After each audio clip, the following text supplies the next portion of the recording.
الحمد لله رب العالمين والعاقبة للمتقين الصلاة والسلام على أشرف الأنبياء والمرسلين خاتم النبيين رحمة للعالمين سيدنا مولانا مولا الصالحين جد الحسن والحسين عامل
اور انشاءاللہ اس مختصر سے وقت میں بہت اہم پیغام آپ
اللہ کے رسول کی رسالت کی گواہی کے لیے اللہ کافی ہے اور وہ کافی ہے وَمَنْ عِنْدَهُ عِلْمُ الْكِتَابِ، جس کے پاس کتاب کا علم ہو. بھائی عقل انسانی پہ اب اگر تعجب نہ کیا جائے تو پھر کیا کیا جائے؟ قرآن کہہ رہا ہے رسول کی رسالت کے لیے اللہ کافی ہے اور وہ کافی ہے جس کے پاس علم الکتاب ہو، جس کے پاس کتاب کا علم ہو.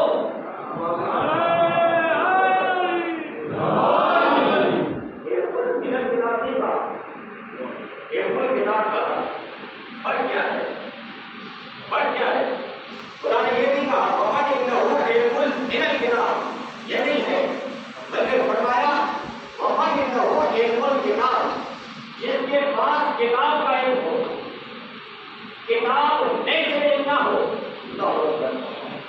بھائی جس کے پاس کتاب میں سے علم ہو اس کی قدرت اتنی، اس کی طاقت اتنی کہ چشمے سنن میں تخت بلقیس کو حضرت سلیمان کے پاس لے آئے. جس کے پاس علم الکتاب ہو، جب اس کے پاس اتنا اختیار ہو اور جس کے پاس علم الکتاب ہو اس کے علم کا کیا ایسا ہوگا.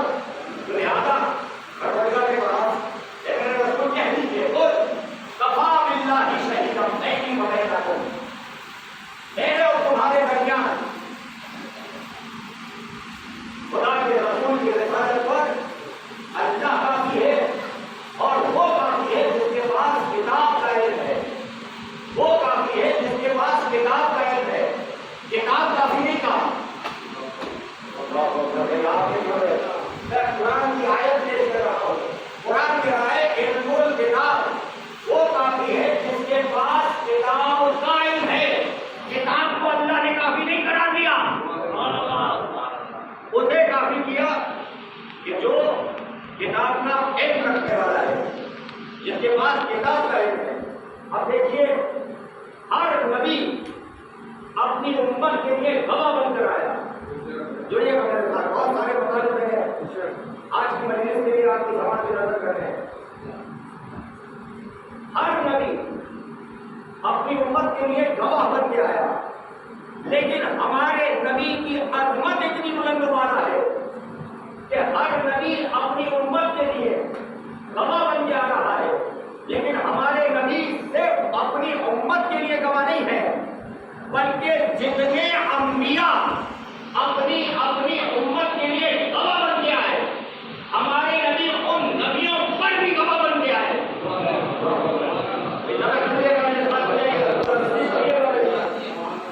ہر نبی اپنی امت کے لیے گواہ، لیکن ہمارے نبی کی شان، ہمارے نبی کی عظمت، ہمارے نبی کا رتبہ اتنا بلند والا ہے کہ پروردگار نے ہر نبی کو اس کی امت کے لیے گواہ بنا کر بھیجا. لیکن سرکار کو صرف اپنی امت کے لیے گواہ قرار نہیں دیا بلکہ 1,23,999 پیغمبروں پر سرکار کو گواہ بنا کر بھیجا. سرکار کو گواہ بنا کر بھیجا. تو جو نبی اپنی امت کے لیے گواہ بن کر آیا وہ صرف اپنی امت کے لیے، لیکن سرکار اپنی امت کے ساتھ ساتھ تمام انبیاء پر بھی گواہ ہے. اب کوئی نبی ایسا نہیں کہ جو نبی بنا ہو اور اس نے سرکار کی نبوت کی گواہی نہ دی ہو. اللہ نے نبی کو نبی بنایا جب سرکار کی، کائنات کے حبیب کی، ہمارے نبی کی نبوت کی گواہی دی. جیسے آپ کا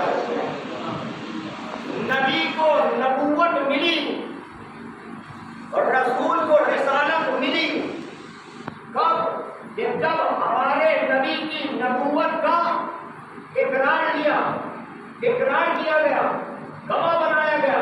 تو جب اللہ کے رسول کی نبوت کی جب تک گواہی نہ دی گئی، کسی نبی کو نبی نہ قرار دیا گیا، لیکن جب نبی کی نبوت کی گواہی کی بات آئی تو اللہ نے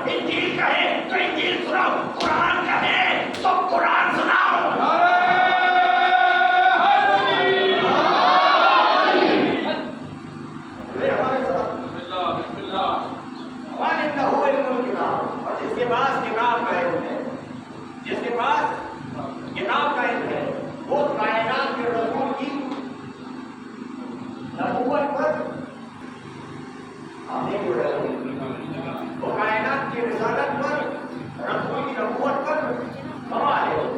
کس کے ساتھ گواہ ہے؟ تھوڑا سا تصویر ہوئیے گا. کس کے ساتھ گواہ ہے؟ خدا کے ساتھ.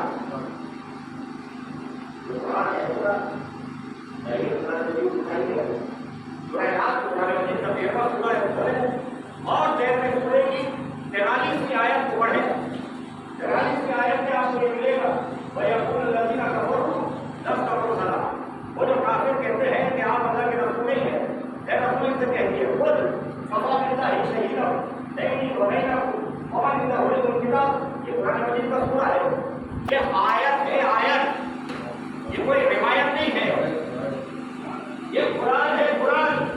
یہ کسی حدیث کا ذاکر کا بیان نہیں ہے.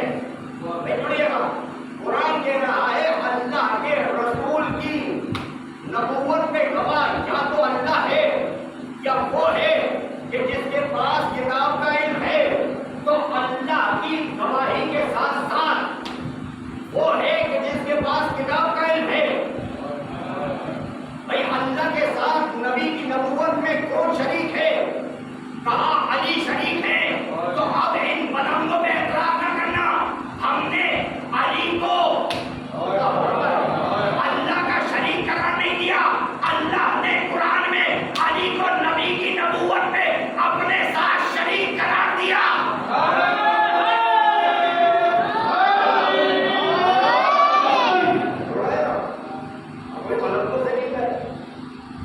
نبی کب بنے؟ نبی تو نبیت میں اس وقت بھی نبی تھا. بین آدم بھائی تھی جب آدم آب و گل کے درمیان تھے. نبی تھے. کل کی مجلس میں جس تقریب نے یہاں ذکر آل محمد کی زیارت کی ہوگی. اب کل کی مجلس میں جو ہوگا میں نہیں تھا. میں اگر کل کی مجلس کے بارے میں پوچھوں تو کس سے پوچھوں گا؟ کل کی مجلس کے بارے میں اگر کسی سے پوچھوں تو کس سے پوچھوں گا؟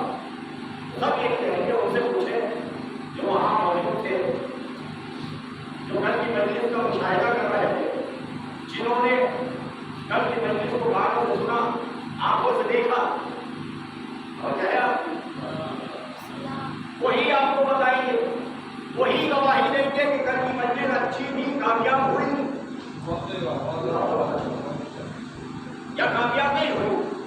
تو بھائی کیسے پتا چلے گا؟ کہاں موجود ہونے والا ہی بتائے گا. جو موجود ہوگا وہی گواہی دے گا. جو موجود ہوگا وہی گواہی دے گا. یہ جملہ تو میں عرض کر چکا ہوں. جو موجود ہوگا وہی گواہی دے گا. اب اللہ فرما رہا ہے نبی کی نبوت پر یا میں گواہ ہوں یا وہ گواہ ہے جس کے پاس کتاب کا علم ہے. اب ماننا پڑے گا وہ ایسا ہونا چاہیے جو نبی کی نبوت پہ گواہ ہو اور نبی کو نبی بنتے ہوئے دیکھ رہا ہو.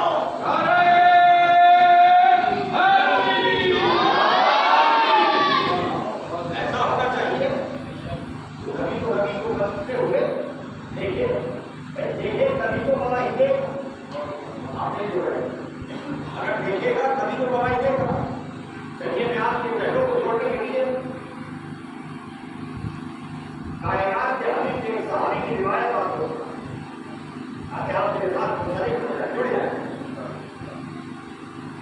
ایک صحابی ہے جن کا نام ہے خزیمہ بن ثابت.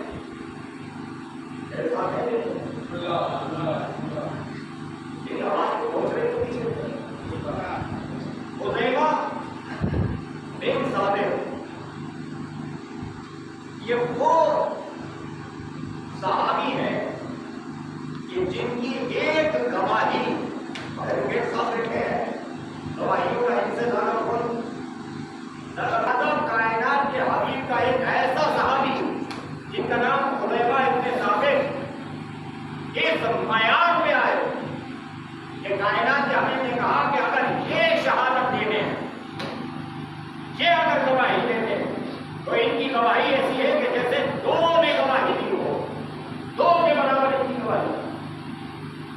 یہ لقب جسے ذل شہادتین کہا گیا، دو گواہیوں والا، یہ آپ کو لقب کب ملا؟ یہ تب آپ کو لقب ملا یہ جب ایک یہودی بس میں رسالت میں آیا اور کہا کہ اے اللہ کے رسول، ہم نے آپ کو قرضہ دیا تھا، آپ ہمیں وہ قرضہ لوٹائیے۔ اب صحابہ تمام موجود ہیں، کائنات کے حبیب نے اس یہودی کو دیکھا اور دیکھ کے فرمایا کہ ہم نے تو آپ کو آپ کا قرضہ واپس لوٹا دیا تھا، واپس دے دیا تھا۔ تو جیسے ہی اس یہودی نے یہ سنا تو فوراً کہا کہ اگر آپ نے میرا قرضہ مجھے واپس کر دیا تھا تو گواہ پیش کریں۔ بھائی کہاں رہتے ہیں آپ لوگ؟ گواہ پیش کرو۔ معلوم یہ ہوا معصوم سے گواہ مانگنے والا مسلمان نہیں ہوتا، یہودی ہوتا ہے۔ جو معصوم سے گواہ مانگے، جو معصوم سے گواہ مانگے، بھائی اللہ نے ہمیں کہا ہے، جو معصوم سے گواہ مانگے وہ مسلمان نہیں ہو سکتا۔ اب چاہے وہ معصومہ ہو اور اپنا حق لینے جائیں اور کہے کہ گواہ لائے جائیں، وجہ کیجیے گا۔ یہودی نے کہا کہ آپ گواہ پیش کریں، اگر آپ نے میرا گھر مجھے دے دیا تھا تو آپ گواہ پیش کریں۔ کائنات کے حبیب نے اپنے اصحاب کو دیکھا، تمام اصحاب خاموش کر کے رہے۔ حذیفہ ابن ثابت فوراً کھڑے ہوئے اور فرمایا یا رسول اللہ، میں گواہی دے رہا ہوں کہ آپ نے اس یہودی کے قرض کو ادا کر دیا۔ یہودی کا کائنات کے حبیب نے حذیفہ کی طرف متوجہ ہو کے کہا اے حذیفہ، جب ہم اس یہودی کا قرض ادا کر رہے تھے آپ کو موجود نہیں تھے، آپ نے تو دیکھا نہیں، پھر آپ نے کیسے شہادت دی، آپ نے کیسے گواہی دی؟ تو فوراً حذیفہ ابن ثابت نے فرمایا یا رسول اللہ، آپ نے کہا کہ میں نے اس کا قرض ادا کر دیا تو پھر کر دیا۔ بھائی آپ نے کہا کہ دے دیا، دے دیا۔ آپ نے کہا خدا ہے، ہم نے دیکھا نہیں، ہم نے مانا خدا ہے۔ آپ نے کہا جنت ہے، دیکھی نہیں، ہم نے مانا جنت ہے۔ آپ نے کہا اللہ نے آسمان کے ملائکے خلق کیے ہیں، فرشتے خلق کیے ہیں، دیکھے نہیں۔ اگر ایک اعتقاد رکھا کہ آپ نے کہا اے رسول آپ نے کہہ دیا کہ قرضہ دے دیا تو آپ نے قرضہ دے دیا۔ اب کائنات کے حبیب نے فرمایا کہ حذیفہ جس کی گواہی ہے، حذیفہ ذل شہادتین، دو گواہیوں والے، دو گواہوں کے برابر حذیفہ کی ایک گواہی کافی ہے۔ تو اللہ نے نبی کی گواہی کے لیے اپنے ساتھ ساتھ اسے شریک کیا جس کے پاس کتاب کا علم ہے۔ اب سمجھ میں آیا مولا نے کیوں فرمایا تھا ضروری پوچھ لو میں زمین کے راستوں سے زیادہ آسمان کے راستوں سے آگے۔ مولا کائنات ہے جب مولا کائنات کے بارے میں سوال کیا گیا کہ یا علی، ہم چاہتے ہیں کہ آپ کے رسول حضرت محمد مصطفیٰ صلی اللہ علیہ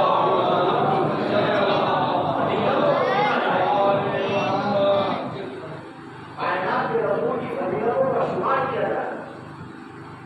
تو مولا نے آنے والے شخص سے پوچھا کہ یہ بتا کیا تم نے پوری کائنات کی اشیاء کو شمار کر لیا؟ پوری کائنات کی چیزوں کا شمار کر لیا؟ تو اس نے کہا یا علی، یہ کیسے ممکن ہے، یہ کیسے ممکن ہے کہ میں اس پوری کائنات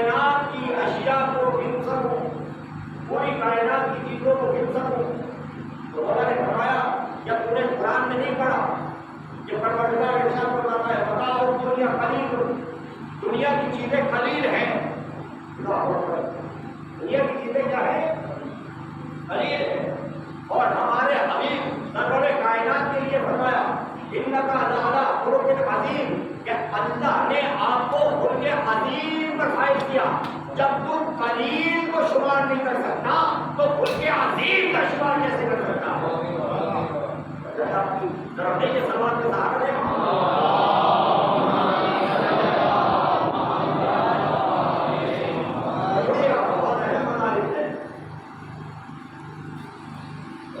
سرکار کو کائنات کے حبیب کی معرفت، شان رسالت کیا ہے، عظمت رسول کیا ہے، کائنات کے حبیب کی عظمت کیا ہے، اگر دنیا سے کائنات کے رسول کی عظمت کو سمجھ جائے، یقین مانے جتنے فرقے ہو رہے سارے فرقے دین سے نابود ہو جائے، سب مسلمان حقیقی مسلمان بن جائے۔ یہ کائنات کے رسول کی عظمت کو نہ سمجھنے کا سبب ہے فرقے میں تبدیل ہو جانا۔ اگر کائنات کے رسول کی عظمت کو سمجھا جاتا تو آج مسلمان سے دست و گریبان نہیں ہوتا ہوا دکھائی دیتا، آج مسلمان سپر پاور بن کے دکھائی دیتا ہو۔ لہٰذا کائنات کے رسول کی عظمت کیا ہے؟ سنیے گا عظمت رسول کیا ہے۔ ہم کائنات کے رسول کی عظمت صرف زلفوں کے ذریعے سے بیان نہیں کرتے، صرف کائنات کے رسول کی عظمت مسواک کے ذریعے سے بیان نہیں ہوتی، بلکہ عظمت رسول کیا ہے؟ اللہ نے جس میں پیغمبر بنایا، توجہ کیجیے گا، جس میں پیغمبر پروردگار نے حل کیا، مگر کائنات کے رسول کی عظمت کو متعارف کرانے کے لیے اللہ نے اس جسم کا سایہ قرار نہیں کیا۔ سرکار کا جسم تھا لیکن وہ جسم کا سایہ نہیں تھا۔ یہ سایہ جسم کا جو شیڈو کہلاتا ہے، جو شیڈ ہوتا ہے، کائنات کے رسول کے جسم کے اندر کا سایہ نہیں تھا۔ اب اللہ نے عظمت رسول کو سمجھانے کے لیے کہ میرے حبیب کی عظمت کا اندازہ ہو، اللہ نے بہتر جسم نبی قرار دیا، مگر اس جسم کا سایہ قرار نہیں دیا، اس لیے کہ اللہ کو گوارا نہیں تھا کہ میرے حبیب کا سایہ جو ہے وہ زمین پہ پڑے اور کسی امتی کا پیر اس سائے تک پہ پڑے۔ یہ عظمت رسول کو سمجھیے، اللہ نے کائنات کے حبیب کی عظمت اتنی بلند و بالا رکھی کہ اللہ نے یہ گوارا نہیں کیا کہ میرے حبیب کا سایہ جو ہے وہ زمین پہ پڑے اور کسی امتی کا پیر جو ہے وہ سائے تک پہ پڑے۔ تو بھائی یہ ہے عظمت رسول کہ جب عظمت رسول سمجھنی ہو تو سائے کو سوچا جائے کہ رسول کی عظمت اتنی بلند و بالا کہ اللہ نے جس میں پیغمبر کا سایہ تک نہ بنایا تاکہ عظمت پیغمبر سمجھ آ جائے۔ عظمت پیغمبر کو سمجھنے کے لیے اللہ نے جس نے نبی کا سایہ نہ بنایا تاکہ عظمت نبی سمجھ جائے۔ اچھا سایہ ہے کیا؟ یہ جو سایہ ہوتا ہے، یہ جو انسان کے جسم کا عکس ہوتا ہے، یہ جو شہد ہوتا ہے، یہ ہوتا کیا ہے؟ یہ جزوے بدن نہیں ہوتا، بدن کا جز نہیں ہے۔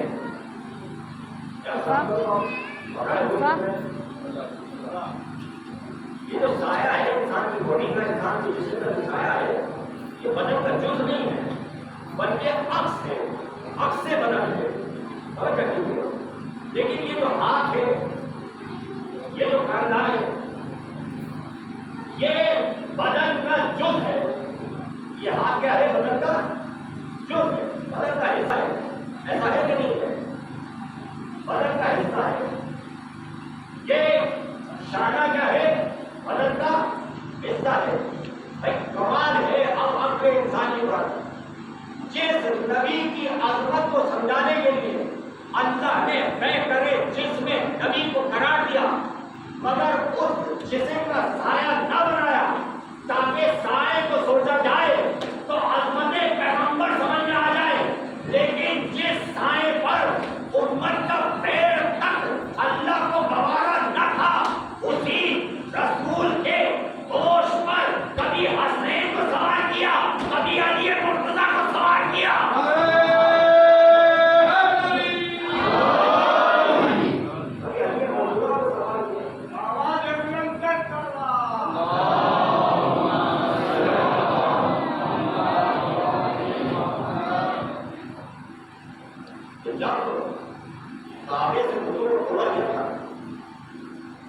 تو سرکار نے علی کو اپنے سامنے میں سوال کیا اور علی سے فرمایا اے علی کیسا محسوس کر رہے ہو؟ یا علی کیسا محسوس کر رہے ہیں؟ فرمایا یا رسول اللہ اتنی بلندی پہ ہوں اگر چاہوں تو آسمان سے ستارے توڑ دوں آپ نہیں سمجھیں گے تو پھر کون سمجھے گا؟ آپ نہیں سمجھیں گے تو پھر کون سمجھے گا؟ کائنات کے امیر نے فرمایا چاہوں تو آسمان سے ستارے توڑ لاؤں. بھائی یہ صرف مثال نہیں تھی، اللہ نے کہا ہے علی آپ کے گھر پہ ہم ستارہ بھیج کے دکھائیں گے. علی کے گھر پہ ستارہ ہے، ستارہ ہے وہ ستارہ جسے ہم آسمان کی بلندیوں میں دیکھ رہے تھے اور ہم سمجھ رہے تھے کہ یہ بلندی پر ہے. ستارے کی قسم اللہ نے کھائی، یہ ستارے کی قسم کھائی بند نہیں کا ہوا پورے نظم کو آپ پڑھیے گا جس کی ابتدائی آیت میں پروردگار قسم کھاتا ہے ستارے کی. اس ستارے کی قسم جو اپنے مرکز سے ہٹ گیا، جو اپنی جگہ سے ہٹ گیا، جو اپنے محور سے ہٹ گیا. ارشاد ہو رہا ہے بسم اللہ الرحمن الرحیم والنجم اذا هوى ما ضل صاحبكم وما غوى وما ينطق عن الهوى ان هو الا وحي يوحى علمه شديد القوى. یہ ابتدائی پانچ آیات ہیں سورہ نجم کی جس میں پروردگار نے ستارے کی قسم کھائی. کس ستارے کی قسم کھائی؟ اس ستارے کی قسم کھائی جو آسمان کی بلندی کو چھوڑ کے در صحرا پہ آیا، در سیدہ پہ آیا اور یہیں سے ایک پیغام یہ بھی دیا گیا کہ اب تم جسے چاہے ستاروں کی مانند مانو،